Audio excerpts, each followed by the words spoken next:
2022年第29題，有呢一個 compound react with NaOH 之後，再 react with HCl 出現 compound set。咁 set 嘅 structure 係乜嘢嚟嘅呢？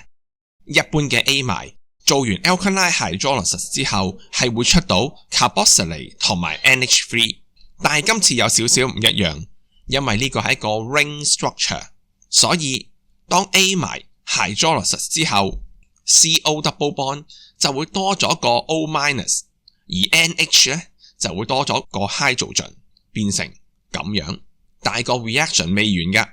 喺 step 2 acidify 個 mixture 嘅時候， carboxylate 作為一個 weak acid 嘅 salt， 佢哋就會 react with hydrogen ion back to COOH， 而 NH2 呢就會 react with hydrogen ion to form NH3+， 情況就好似 ammonia react with hydrogen ion to form NH4 正咁樣，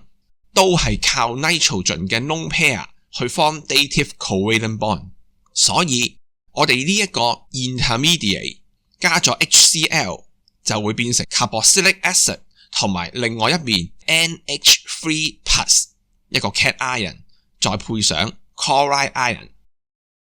雖然題目就做完，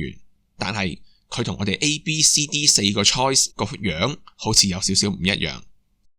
我哋俾個號碼佢先，4個 carbon 變翻 strict chain 呢就係咁樣啦。所以答案係 boy